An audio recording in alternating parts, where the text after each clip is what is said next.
नमस्कार। तो आज की हमारी कहानी संत रविदास और राजा पीपा की। राजा पीपा एक धनी राजपूत था और वह कुछ समय से ही राजगद्दी पर बैठा था। उसे अपने जीवन में खालीपन सा महसूस होने लगा था। उसने अमीरों और वज़ीरों को इकट्ठा करके पूछा कि क्या यहाँ कोई योग्य महात्मा है जो मुझे नाम दे सके। वज़ीरों ने कहा, कबीरदास जी तो चोला छोड़ चुके हैं और इस वक्त अगर कोई योग्य महात्मा है तो वो संत रविदास जी हैं। राजा पीपा संत रविदास जी की प्रसिद्धि सुनकर उनके पास जाना चाहते थे, किंतु उन्हें लोकलाज का भय था। उन्हें संत रविदास जी की झोपड़ी में जाने से संकोच था कि कहीं उन्हें वहां जाते कोई देख न ले। आखिर उन्होंने एक ऐसा मौका ढूंढ ही लिया जब सारी जनता गंगा स्नान के लिए गई थी और मौका पाकर राजा पीपा संत रविदास जी की झोपड़ी में जा पहुँचे। उस समय संत रविदास जी कुंड से पानी निकाल रहे थे। उन्होंने उसी कुंड के पानी को लेकर राजा पीपा से कहा कि ले राजा, ये चरणामृत पी ले।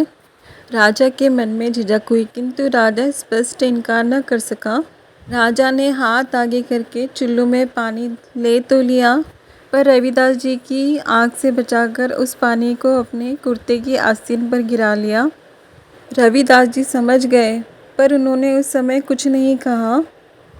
राजा जल्दी से घर लौट आया और घर आते ही उन्होंने धोबी को बुलवाया और कहा कि कुर्ते पर की आस्तीन पर जो दाग लगा है उसे धोकर लाए। धोबी कुर्ते को घर ले गया और कुर्ते से दाग छुड़ाने की बहुत कोशिश की, किंतु सारी कोशिशें व्यर्थ रही।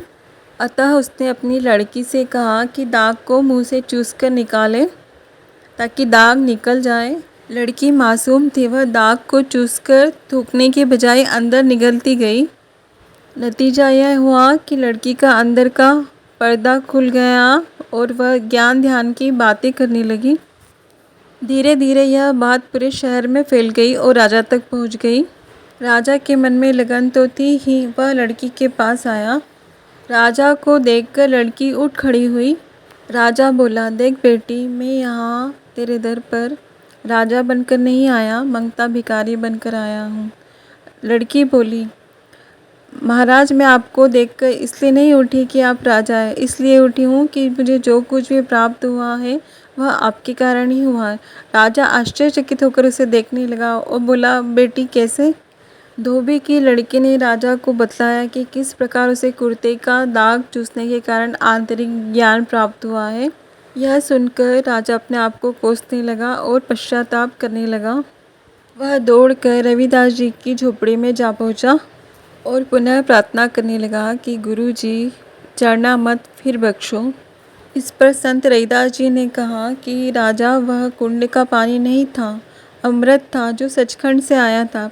सोचा रोज मैं पीता हूँ, आज राजा भी पी ले, पर तूने इसे कुंड का पानी समझकर उससे घृणा की और कुर्ते पर गिरा लिया। अब मैं तुझे नाम की दीक्षा दूंगा, कमाई करके उस आंतरिक दौलत को प्रकट कर लेना। राजा को अब विश्वास हो गया। उसने प्रेम पूर्वक अभ्यास किया और महात्मा बन गया। राजा पीपा राज भी करता था और नाम भी जपता था।